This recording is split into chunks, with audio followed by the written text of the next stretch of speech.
Out of town, George is the problem. Coach, you've expressed your trust and confidence in Anton Lundell. What's the biggest thing that stands out to you about the maturation of this game? I think when young players come in, they can kind of come in and out of games and out of shifts, because very probably they got to your team playing 25 minutes a night on their last team, right? So whether it's in the American League or pro hockey in Europe, or even a lot of the junior programs, you get an elite player. If he's a first round pick, he's playing 23 minutes a night, and you can't. And then you get to the NHL, and you got a long way to go before you can play hard enough for 23 minutes. So he has this consistency on a shift-to-shift and in-shift basis is the biggest area of improvement.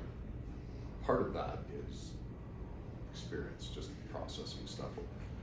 I mean, going back to.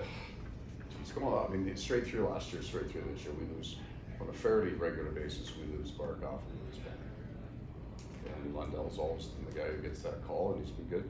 And our bench has handled it. George Richards, Floridahockeynow, YouTube channel.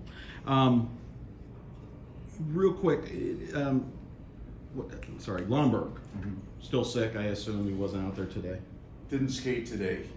We need a window of him not being around the guys, but feeling good. So he's here. He came up. We just didn't want him on the airplane, just to make sure that window was closed. He'll be back, hopefully, on the ice tomorrow. We're just keeping him. We're quarantining him for a day, and he's in. In Kyle Oposo He's in. hasn't played a playoff game since 2016. You would think he's pretty amped for this one. He'll be fired up. You know what? The appreciation for the game grows as you get older. I don't think most players, if they love the game, they don't become more cynical necessarily as they get older. They have a greater appreciation for it. He's got this kind of smile that I can't describe, except he's very excited about the game. He will relish the opportunity. Serious pro, very detailed guy. He's going to be all wired in for the game, but he's also there's going to be a piece of him that understands that there's not 15 more seasons of playoffs ahead of him. This is something he needs to enjoy. Alex Baumgartner, 5 Reasons Sports. Last year in the playoffs, you guys really got on the road. This year in the regular season, once again, very on the road. Is it a little different, you think, when you're on the road, Sheriff, and the guys are in the hotels or on the bus? Does that kind of help you in these types of games, and you're kind of away from home, but you're still with the guys? Yeah, I think it. Well, everybody likes that. Everybody likes that, especially in the playoffs. In the regular season, sometimes it feels like you live in a hotel and you can't wait to get home. But in the playoffs, you're not bouncing around, so it's an easy, and especially there wasn't much of a flight. You could have walked here, so that helps. But I think if we're good on the road, it's because we play a style of hockey that blends in naturally to the road. It's not really a matchup-based game, so we're not trying to get Barkov out against the third or fourth lines, things like that, and we haven't. And we can replicate our road game. I think it's just pretty simple. We don't have to change much. We play kind of road hockey. Jameson, FloridaPanthers.com. Coach, going off that, you talk about obviously stylistically the game's the same, but looking at the run last year, you guys kind of built your run on your success on the road, and it seemed like this team took on a mentality on the road. What is it about this team mentally that seems to flourish so well when you guys are kind of in enemy territory? I think that would be true of all close teams. If you got a team that'll talk on the bench, then you got a chance to win on the road. I think it's a really important thing. If they're into games and the crowd's loud, and the other team gets its 10 minutes and the guys are still talking on the bench, you're in the game. You're fine. They don't get quiet. I don't know. As I don't feel anything's true about momentum. I feel the same way about home and road. I don't feel necessarily advantages to either. There's a set of circumstances. Circumstances change, but you still have to. They're either going to be good for you or bad for you, depending on how you handle them or how you play. So we like being on the road. Still rather be at home, but we like being on the road. Jordan Pearson, Miami Herald, coach of Vladimir, going to play in his 100th NHL playoff game. You talked about when you guys got him, just the experience that he has. He's won the cup. He knows what it takes to get there. Just how much has his presence over this 2 months on the ice and in the room? How much has he helped you guys since you guys acquired him? He's been a really good pro for us. I think the thing that I noticed, he just loves talking hockey. Like he and Barkey and Rhino are talking about the game all the time, and I've always thought that's great for younger players. You know, we don't have a young team, but we have a few younger players to see the veteran guys come in and talk hockey all the time on the bench. about what just happened. See how wired they are into the game, and he's very wired. Like he and Barkey are constantly going back and through their shifts on the bench. So he's a good pro. You get the older guys, a lot like Kyle Okposo. They're not in their mid-20s anymore. They value the game more, the people in the game. Coaches too. Like as you get older, you have a better appreciation for the moments around you. And he's a veteran guy who's been there, who understands this is going to be really, really hard in here tonight. But it's going to be a battle, so he'll be ready for it. Well, we've talked a lot about guys who lighten up the room, and it helps you guys be loose in tight situations.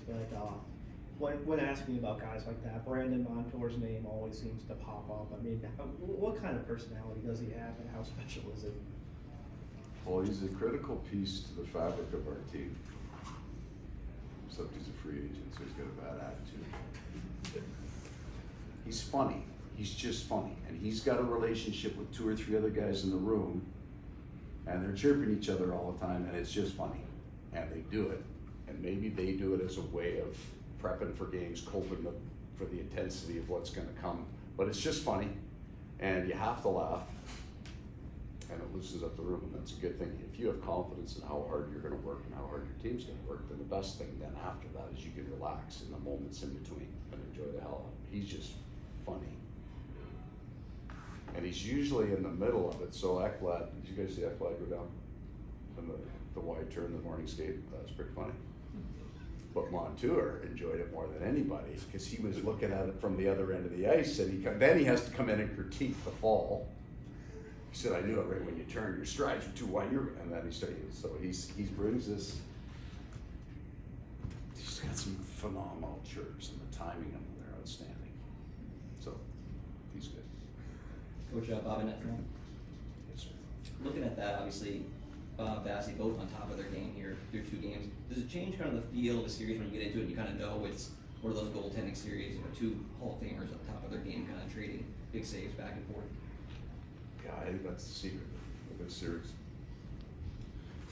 I'll reiterate the fact that I know absolutely nothing about goaltending, except when you watch the video the next day and you slow the thing down, you saw Sergei's save, and then you saw Vasilevsky's save, the one on Kachuk and the one on Barkov, right kind of after that. Those are obviously world-class saves. Those aren't the ones, believe it or not. It's the small ones that if they're not in perfect position, if they don't move 2 inches, it's going bar down, and you don't see it. And I don't mean that nobody sees it. It just happens too fast, and it's off a stick and off a shoulder, and just misses the post, and he shouldn't have been able to get to that. It's the stuff that happens so fast that we don't appreciate.